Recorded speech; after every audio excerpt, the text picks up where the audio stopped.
when you come here as a refugee, you must start everything from the beginning. Like you come like a child here, because you must learn new language, new culture, new everything. You must learn it, you know.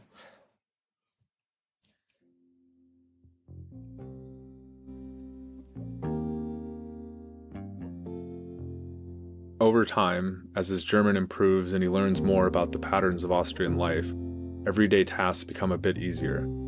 But this only goes so far. He finds it difficult to strike up conversations with locals, and on the rare occasion when he succeeds, they always go in the same direction. They talk just refugees and religion. Refugees and religion. They have no subject with me, just this.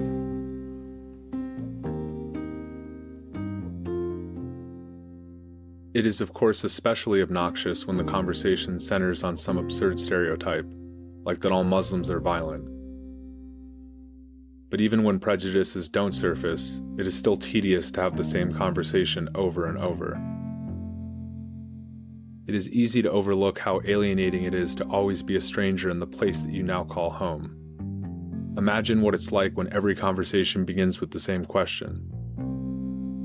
Where are you from? To this day, no question bothers Hassan more. It's not that he finds it offensive exactly, nor does he mind talking about Iraq or Baghdad. The problem is that it's the only question people ask, as if his entire self can be reduced to this one fact, the one fact that marks him as an outsider.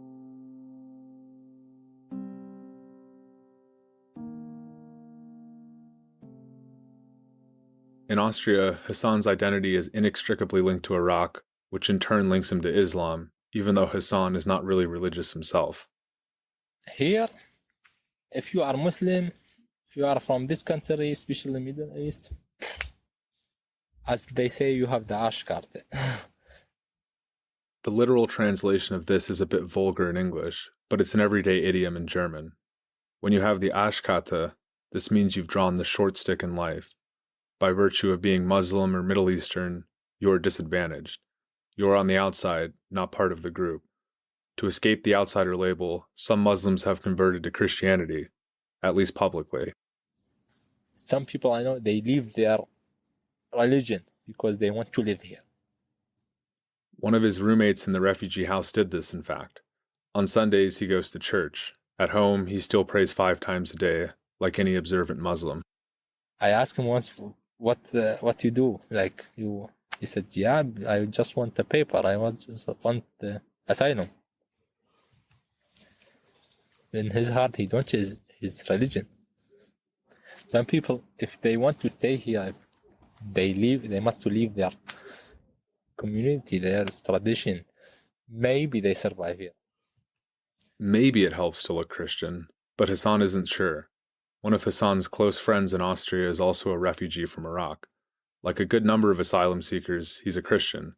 In fact, he belongs to the Chaldean Catholic Church, a branch of the very same Christian communion that the majority of Austrians belong to.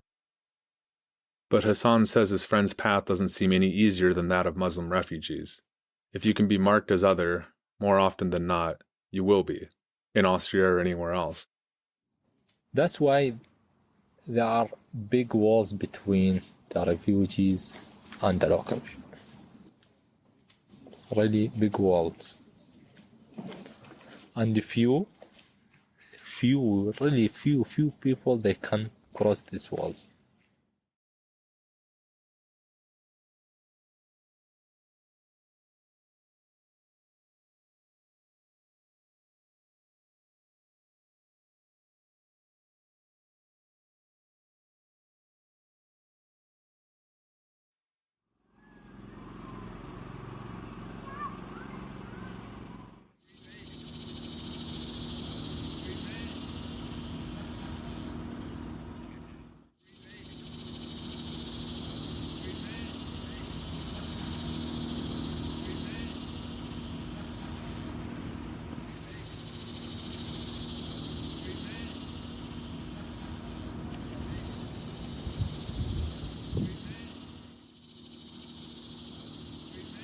My name is Ernest Levi's, And I was born April 28, 1947 in Innsbruck County.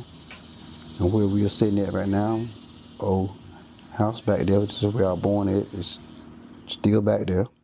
And I always worked on the farm, but I made my mind when I got out of school, I wanted to travel places like cities and citizens. But when I got out of school, I traveled 8 miles, there from Conetoe to Princeville. And this is where I met my wife, got married back in 75. We've been together since 68. Her name is Rena Laura Vines. And I'm here now. We, as black, we don't have a whole lot of land left in our generation yet. And if the one that got land and stuff, if they could do something with it, side and try to sell it and get money, try to pass it on and help somebody with it. You know, don't try to sell this and sell this, cause like I said, they're not making no more land. They make all the money you want.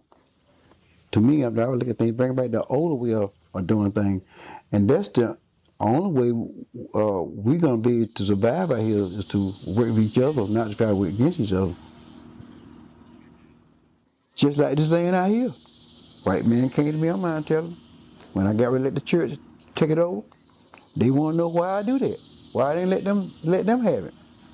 So I went on and told them. I said, I told them like this here. I said, don't y'all think y'all got enough? I said, I think the land, I told him, I said, I think the land was in the right place. Go back where it came from. It came from the Lord, God, Jesus Christ, go back to him. I said, you don't own the one that you got you there. You don't own that. My name is Richard Earl Joyner. I am 66 years old. My role with farming go back to my childhood. I grew up as a sharecropper's son. If it wasn't for the garden my mom put together, then we couldn't eat because the person was not paying my father enough money to put food on the table for his family. But they were wise enough to grow everything they needed. That's what I take from my parents. When the growth of food has more seriousness and deserves a place on the plate where it is there for sustainability of human beings. And then a place in human reinvestment back into the area where it is being producing without an individual owning it.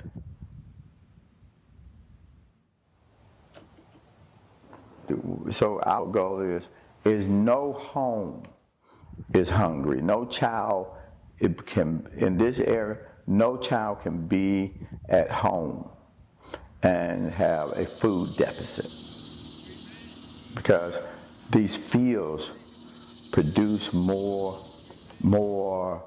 produce than 200 families need.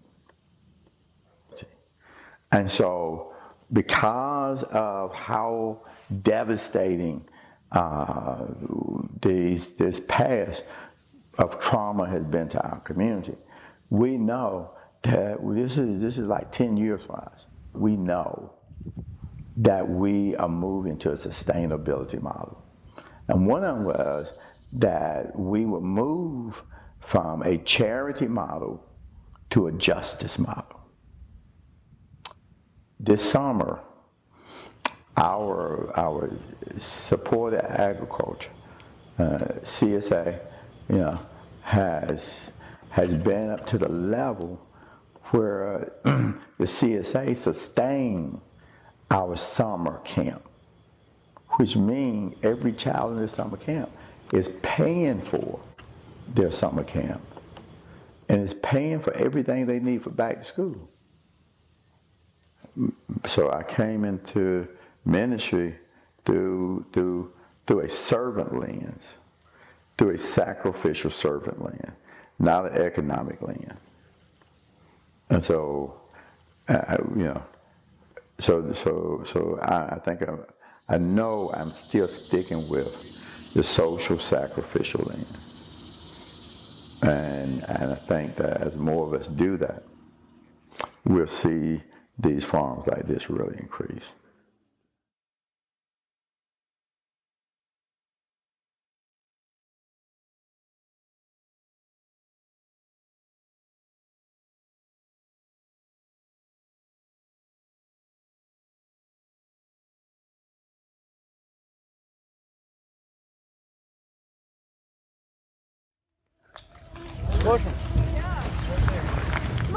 It's a typically busy weekday morning at Sable Institute for Environmental Studies. You want to squish him? You squish him. You squish him. You got the gloves. Students from Christian colleges around the country are buzzing around this camp in northern Michigan, packing mosquito nets and scientific instruments into big vans as they get ready for ecology classes out in the woods and wetlands around the camp. My name is Emily, and this class is Field Techniques in Wetlands, so that basically means we go stand in water, and we look at some trees, and we look at some dirt, and we say, oh yes, this is in fact a wetland. For Emily and the few dozen other college students taking summer classes with her, Sable offers a chance to complete some science credit hours while exploring the connection between their faith and the environment. It's been amazing. You have so much in common with everybody. Just everybody's on the same page, and we're all super excited about the environment. Today, you could call Sable a crown jewel for evangelical Christian ecology. Students from the major evangelical colleges around the country come here each summer to explore the link between their faith and the environment. What those students don't immediately know, and what Sable's founders couldn't have predicted back when they started it, was that there was something else bubbling beneath the surface that would link faith and the environment in a more complicated way. One of the most productive oil supplies in the region was right under their feet. For the young people who attend summer sessions here, those oil royalties have been crucial in creating their experience of Christian environmentalism. But as far as I could tell, none of the students I spoke with during that wetlands class even knew about the oil well yet. The camp directors do eventually explain their oil royalties to the students, but they do it at the very end of their summer session, after students like Emily have had their life-changing experience of Christian environmental community. Now, the fact is that you're going to consume and emit a great deal of carbon-based compounds in the work of protecting God's creation. That's Fred Van Dyke, the current executive director of Sable. I asked Fred to take me out to see the well itself. So you might have to park at the gate and then walk in. Even if Sable doesn't like the idea of depending on fossil fuels, Institute leadership like Fred say there's not a lot they can do about it.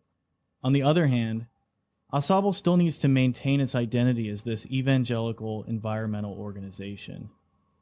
To do that, they've developed this carefully crafted and repeatable story about where the oil comes from. The land that Harold Snyder originally bought was sold to him by a man named Louis Kleinschmidt. And the only reason we got a well is Harold had befriended a guy. Louis Kleinschmidt. Louis was not well liked in the county. He lived in a trailer in the woods. Harold befriended Louis because Harold, a genuine and evangelical Christian, wanted to share Jesus Christ with Louis because he knew Louis, A local alcoholic, frankly. who was an alcoholic, needed to know Jesus Christ. Harold failed to bring him to a living faith in Jesus Christ, but he didn't fail to communicate to Louis that he loved Louis. Louis was not seen around for a while. A neighbor went to check on him at the trailer and found Louis inside dead. In the trailer, they also found that Louis had written a new will. When Louis died, he gave that 80 acres to Sable. Left us in his will 80 acres of land. He bequeathed to Sable 80 acres of land. And it was 80 acres of pretty much scrub land. It was 80 acres of small, scrubby red pine. And what was discovered has been called by some the largest, most long-lasting, and most sustainable deposit of oil and natural gas in northern Michigan. According to this story, told again and again by the people at Sable, no matter what you might think about the fossil fuel economy in this country, that jack pump whirring away on their land was placed there thanks to its founders' Christian love. We believe in the sovereignty of God. He put Harold Snyder here and me.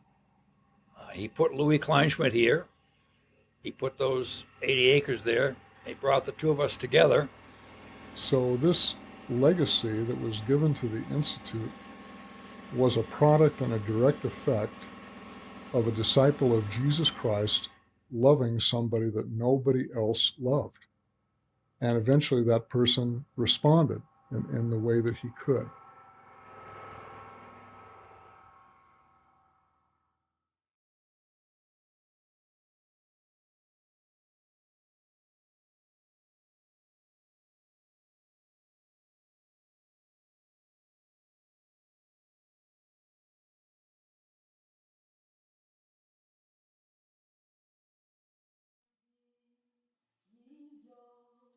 abatubanjirije batubwiye byatumye rwose twese duhumana none se mana turaje utwambika umwenda wa I am Christophe Mbonyingabo. I'm from Rwanda and I'm the director of CARSA.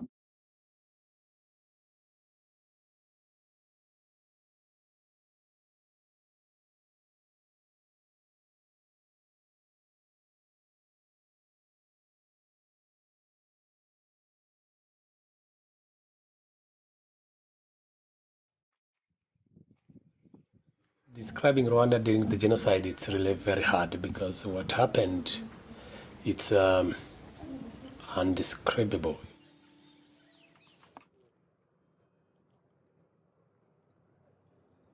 A million people were killed. And this time were killed by their neighbors with very traditional weapons, not guns or being shot. Neighbors who were supposed to protect their neighbors, family members who were supposed to protect their family members, they're the ones who were killing them. It was dark because these Hutu, Tutsi, and Twa were not and are not ethnic groups. They're just social classes. So you imagine now, people speaking the same language, the same culture, live the same neighborhood, they have intermarriage.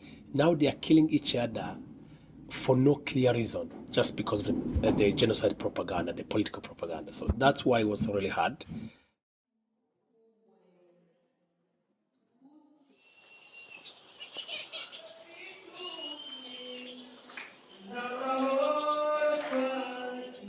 You know, a genocide cannot happen, a genocide cannot take place, a genocide cannot be called genocide if there isn't government involvement. So currently, with the policy of the new government for reconciliation and unity, that's the hope. There is a political will towards unity and reconciliation, which is very important. But secondly, it's the education to the young people.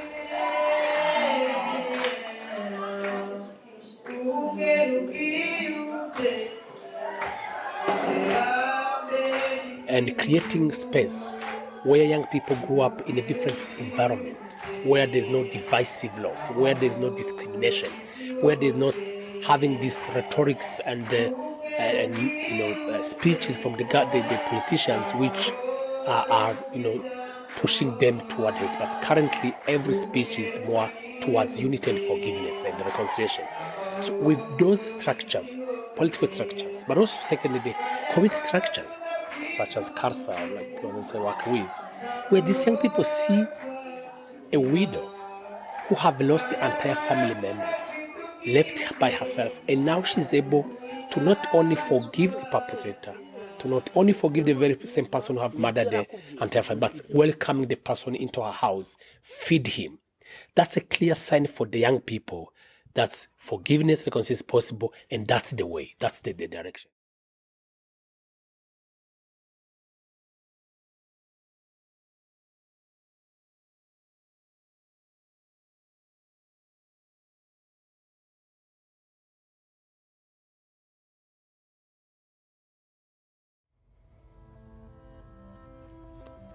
Alone in a hospital room, with only a book as his witness, he finally got his wish. He died.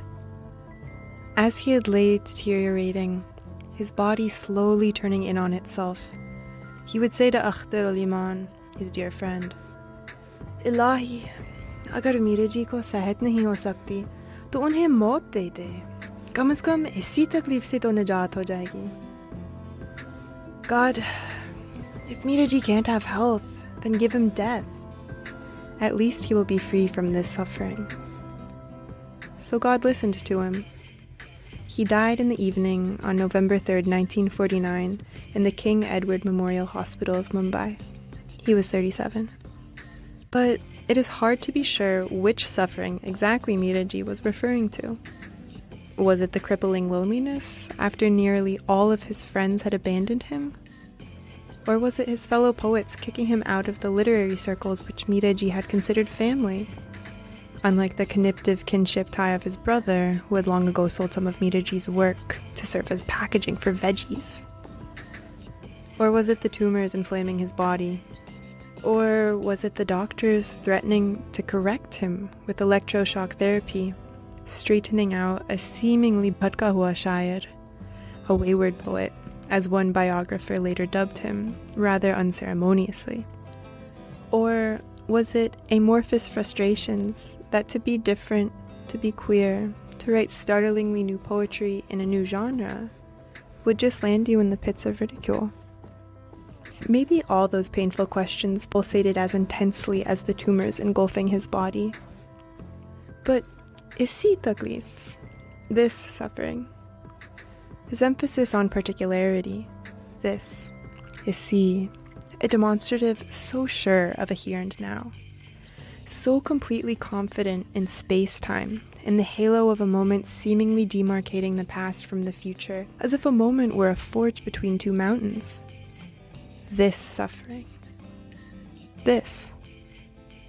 Miraji had spent a lifetime of writing Urdu poetry, crafting a new genre of long narrative poems called nazms, which would unmoor our faith in a clean definition of time and space, mixing up the chain of past, present, future, unsettling any reliance on chronology, really. His nazms would always measure our measurements of time and remind us, what is a millisecond from a cosmic perspective? What is a second to a god? What does that look like? So maybe, as he withered on the hospital bed with his book and shouted out to God to be free of this suffering, this actually referred to a moment which had accumulated other fossil moments buried deep with memories, not only belonging to him, but memories of other epochs, like the time of a pre-colonial India without British oppression, without British technologies of cruelty in the forms of outright massacres, or more subtly suffused in the syllabi of schools.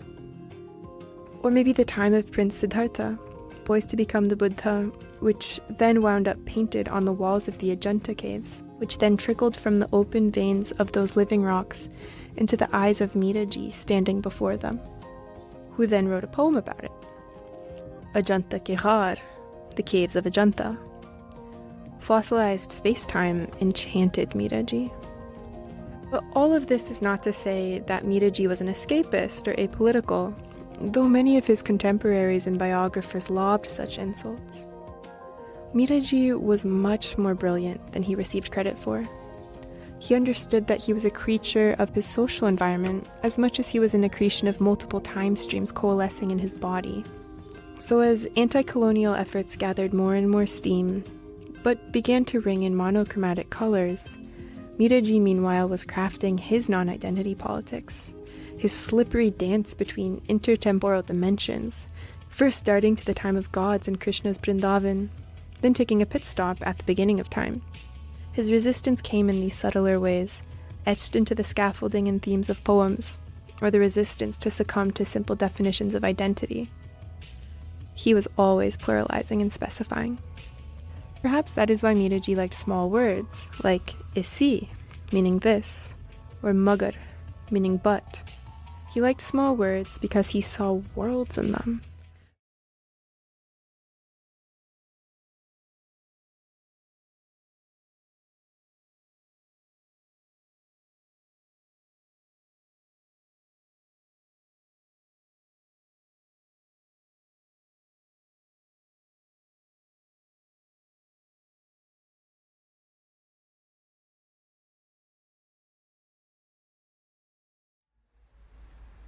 Everything about Yoruba has this religious dimension.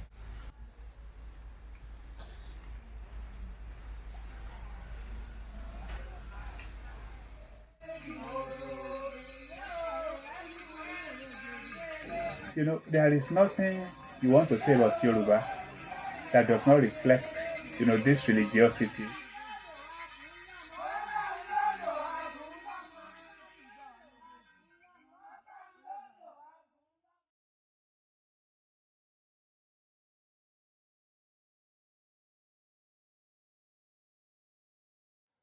When people are looking for that quiet moment that they can communicate with the big power, the power that is more than other powers, they go to Osun Grove.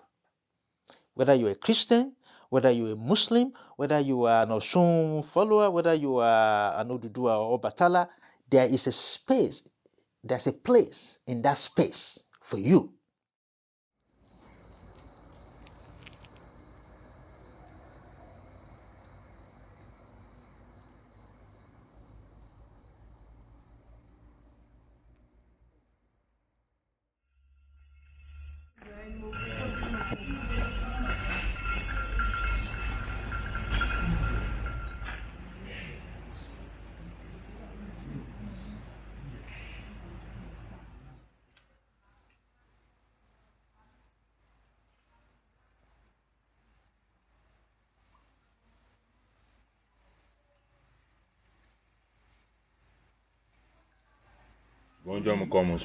ìyá tó bí mi ẹlẹ́sìn ìbílẹ̀ bàbá ìyá mi ẹlẹ́sìn ìbílẹ̀ ṣùgbọ́n nígbà tí ayé lajú pé tí ò tí ì di wípé à ń ṣe kínní ló jẹ́ àdọ́dọ̀ mùsùlùmí láti lọ fẹ́ wọn.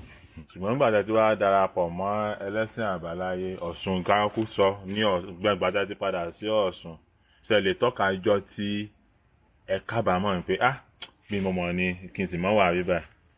Ọ̀ṣun ò jẹ́ ń kábàámọ̀ nílé ìyá mi nílé bàbá tí ń wí gan àwọn míì tí a ti gbẹ́sìn tá a ti jọ bí akọ̀ tí a ti gbé jù ìgbà mọ bẹ̀rẹ̀ gan wọ́n fi mí ṣe yẹ̀yẹ́ bàbá pè mí pé ẹ tó bá lóun ó kírun kí n bí ó kírun ṣùgbọ́n òun bí ẹnìkan àwọn méje ni bàbá àwọn bí òun nìkan ló ń sin bàbá òun ṣùgbọ́n kí n wo gbẹ̀yìn àwọn tí wọ́n ṣe mùsùlùmí kí n wo ohun tí wọ́n dà lẹ́yìn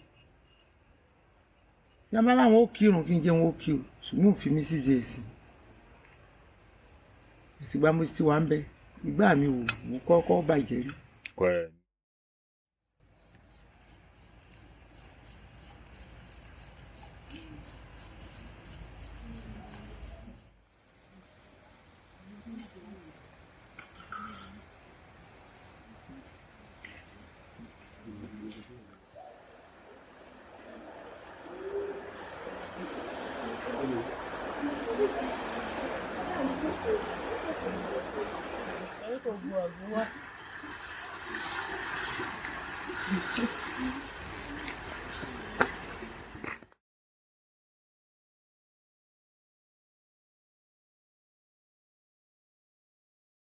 But when I was transferred to Sable, the first thing that was my problem was how will I cope in a group that is not in line with my religion as a Christian, a devoted one, because of the perception of people about the traditionalists.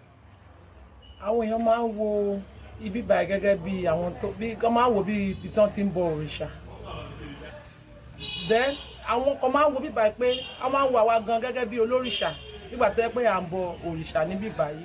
My first day of coming to Osogbo, this sacred grove, I was so scared that I was looking at what is happening, looking at the statues, looking at the sculptures, looking at everything. Nígbà tí èmi gan débi tí mo dé ibi ọ̀pọ̀lọpọ̀ ní ń sọ pé bẹ́ẹ̀ sì jẹ́ Muslim yìí ṣé kì í ṣe pé bọ́yá ẹ̀ ń bá wọn da obì àbẹ́ ń bá wọn dífá àbẹ́ ń bá wọn mo ní ẹ̀sìn wa ó yàtọ̀ síra wa wọ́n ń ṣe títí àwa náà ń ṣe títí a iṣẹ́ ló gbé àwa débì ló fi dàbí ìgbà tẹ́ pé àdí ara kan náà.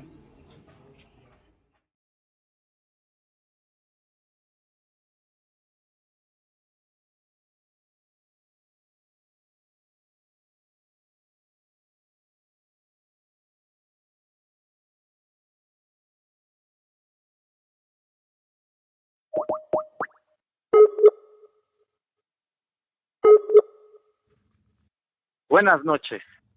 This is Josué. Claro que sí, estamos a la orden.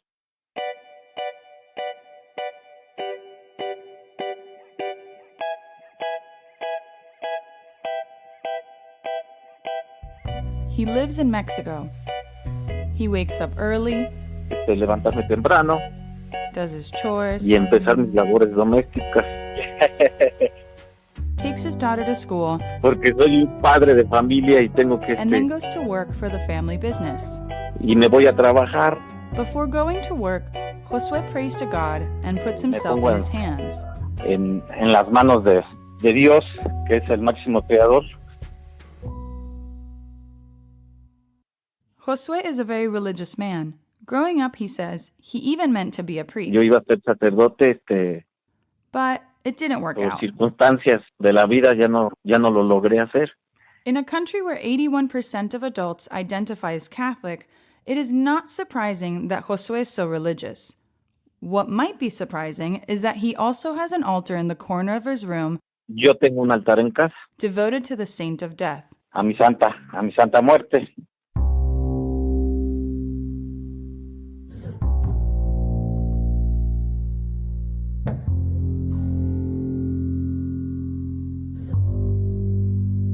Josué's family is devoutly Catholic, De una familia muy religiosa.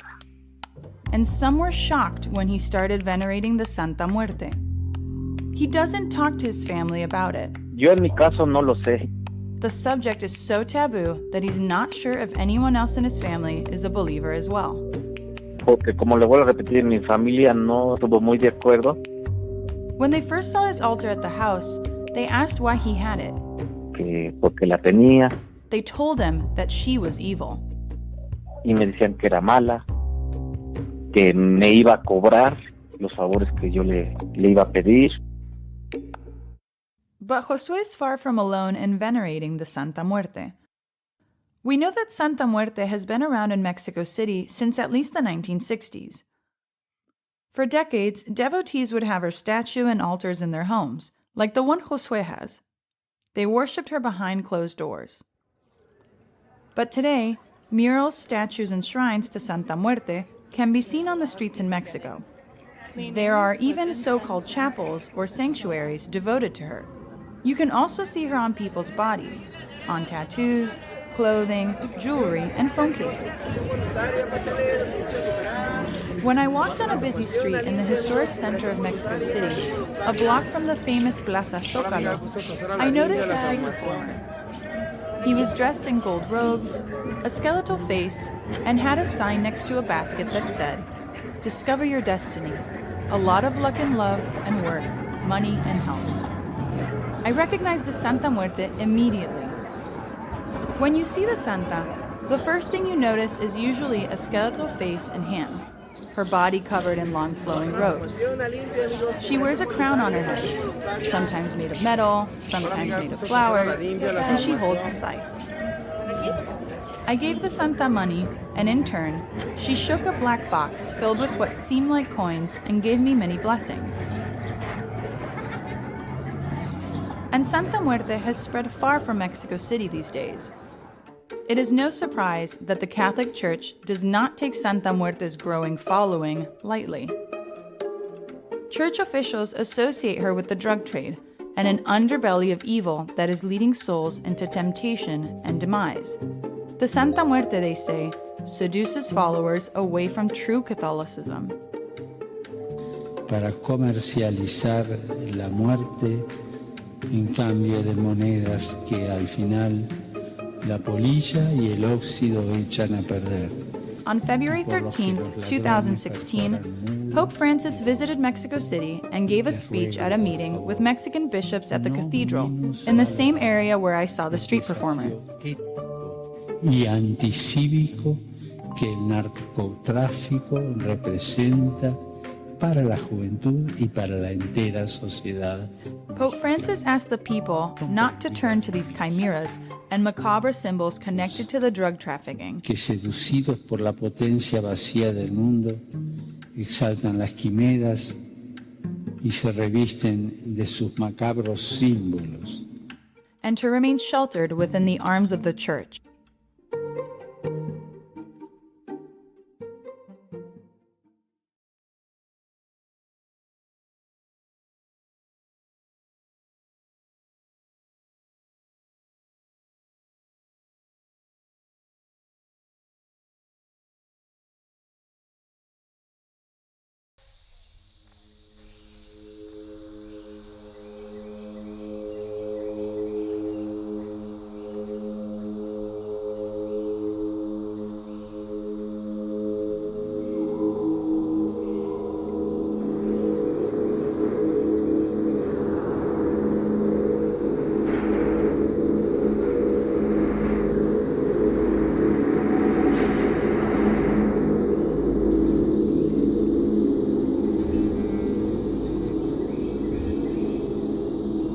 only speak as an individual.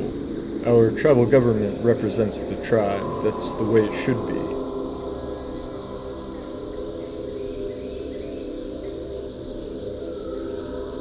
I don't like to do interviews because there's so much to say.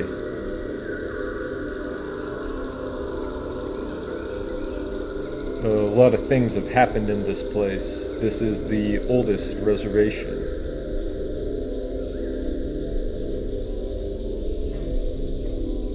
Federal recognition has brought us many opportunities to make our community stronger and healthier, as well as to recover things that were lost in the past.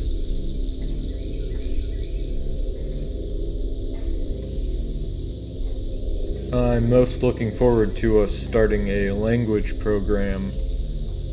Our language was mostly lost, but I don't agree with people who say that language is what defines a culture. There's an elder here who says, our culture is our culture. And I get that because our culture didn't die in the 1600s at Jamestown. Our culture has evolved over the past 400 years here on the reservation. Our shared memories and stories and all the things that have happened. That is our culture.